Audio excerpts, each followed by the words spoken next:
So today's video is where I'm basically going to sympathize with a lot of people who are interested in electric vehicles but are completely unsure of how to make them work, because we're going to talk about road tripping today. And yeah, road tripping in an electric car is a lot harder than people think it is. I tried to make a video explaining some tips for not just electric cars but also gas cars as well. But in today's video we're basically going to be talking about why is it so difficult to actually make a trip in an electric car. I guess we'll get into it right now.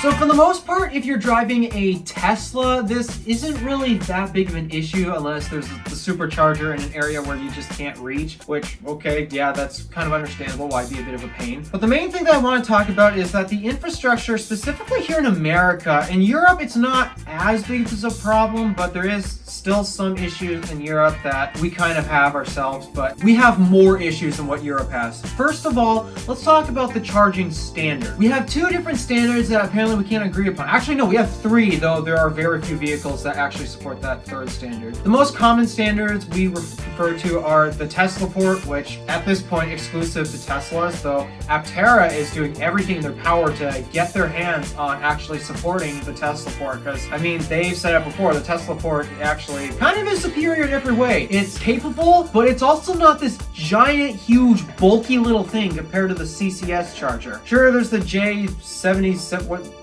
some weird connector. I usually refer to it as CCS, but CCS and that other part, despite that, yes, they're the same shape, they're actually slightly different things. But still, CCS versus Tesla connector. We're already having this battle going on, and even though, yeah, currently right now, Teslas are the most popular EV on the market, especially here in America. Sure, there's more options out there that support CCS, but let's be real here. Most of the EVs out there currently today are supporting the Tesla network because, well, Tesla has the majority of the market share. So because of this big inconvenient problem that in part the US kind of screwed up because they failed to create a charging standard first. We should have had one unified charging standard, and this is where Europe and the EU actually decided to make something useful, and they decided upon a charging standard for your car because somehow somebody there thought, oh, it would suck so much just to be stranded because I don't have the right charging port on the station or on my car. They all agreed on a charging standard, and that was so smart. They've all picked CCS. That is the standard in Europe. There is no debate about which charging port you should use. It's all CCS. Way to go, EU. Despite that you've ruined so many other things like Tesla's full self-driving. Yeah, they really ruined it to the point where they actually make it more dangerous than a regular driver. They did at least agree upon one thing that actually is helpful, and it's a charging standard that we all can use. And yes, every Tesla in Europe actually uses the CCS charge port instead of Tesla's own proprietary one. Fun fact if you didn't know that. But that's in Europe. This isn't Europe I'm talking about right now. This is America I want to talk about, where we are having this really big issue of we can't decide what charging standard we want. And the funny thing is, Tesla actually asked the government, hey, can we agree on a charging standard first? Because, I mean, Tesla was the biggest push for electric vehicles at the time. They wanted to develop something that every other automaker can use, and supposedly the Tesla port is licensable to other automakers, though not many have approached them except Aptera and one other company that I don't remember their name off the top of my head. So they actually did ask the government to set up a charging standard for everyone to use. Like, it's the standard, not, okay, we got Tesla connector, CCS. No, it is the standard, just like in Europe. Tesla asked for that. And what did the American government say? Whatever,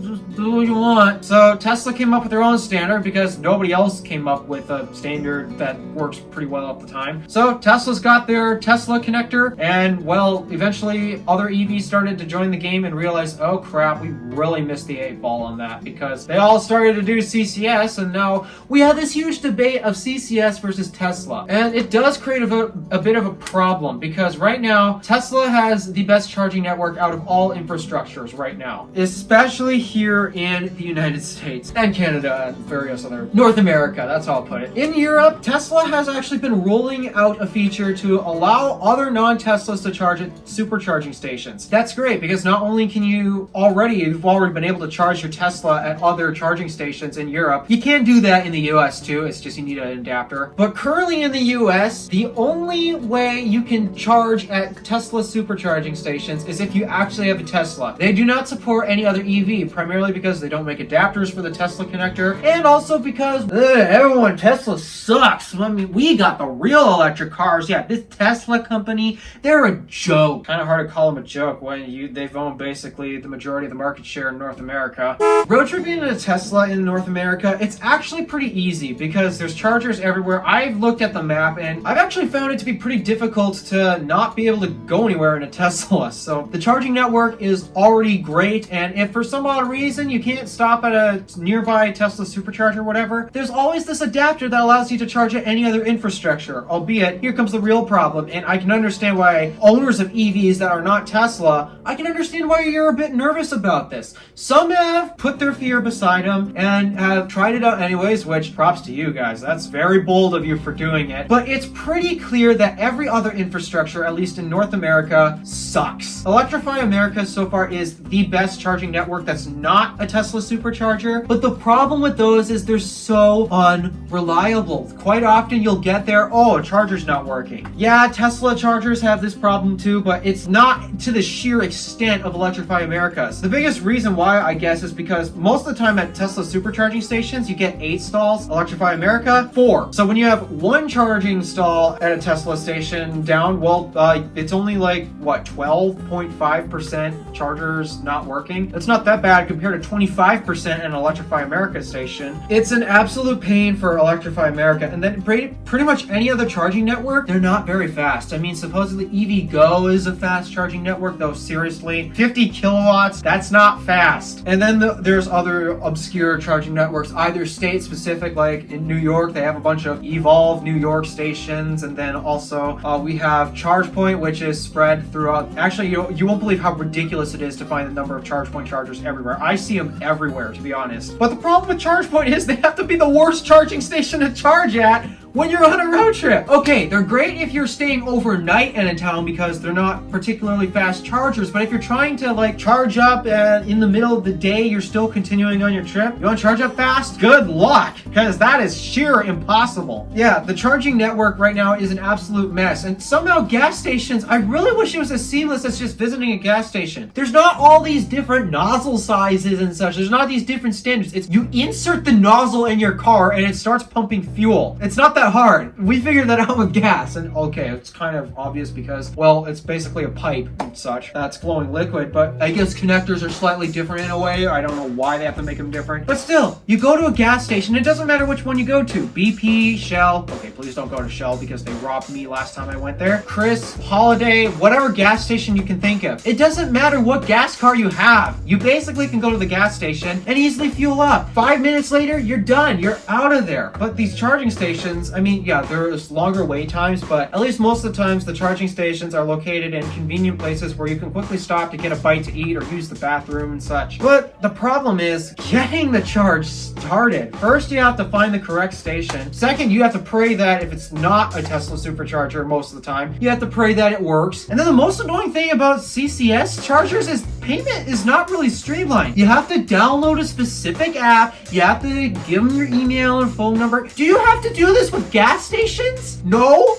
So why do we have to do this with charging stations? It adds so much complexity to the point where it's such a nightmare to deal with it. And for anyone who doesn't want to road trip an electric car, I don't blame you. It really is such a nightmare to deal with all of these charging infrastructures. Tesla's got the best ones so far. They're not perfect, but they are way better compared to Electrify America and basically any other charging station. I understand why you might not want to road trip electric cars and why you'd only get one for city driving. We all get the concept of charging at home. It's not that hard. But for road trips, I don't blame you. I can understand. It's really really difficult. And for many people, you don't want to take the time to figure that out. Most people don't want to take the time to have to figure out something that honestly should be so simple. It really should be as simple as you pull up at the charger, you insert your card, which most stations have, but there are some that require you to download a separate app and give them your email and phone number and such. It's not streamlined. It's not as simple as visiting a gas station. And I understand why some people are frustrated or scared about doing a road trip. I don't blame you. I'm willing to put up with that stuff because, lucky me, I don't road trip that frequently, but I still do it. If I am going to do it, I want the best network. That's another reason why I'm sticking with the Tesla. But to those of you who have been able to road trip EVs, and if you want to dump on my video saying, what are you talking about? I road trip an electric car all the time that's not a Tesla, and it works, well, fairly okay. Props to you. But just because you got the guts to do that doesn't mean everyone else has yet. It's still early days for road tripping, so at this point, electric cars, for the most part, can be easily recommendable for city driving and such. It is possible to road trip them, but it's a lot more difficult than people think it is, and it requires a lot more skill and knowledge that, honestly, it shouldn't. It really should not require this much knowledge to charge a car, but evidently it does, and a lot of people don't want to put up with that, and I don't blame people for not wanting to put up with that, because it is frustrating. Alright, thank you for watching. Do me a favor and interact with the stuff below. My name is Alpha DeWolf, Random Alpha, signing out.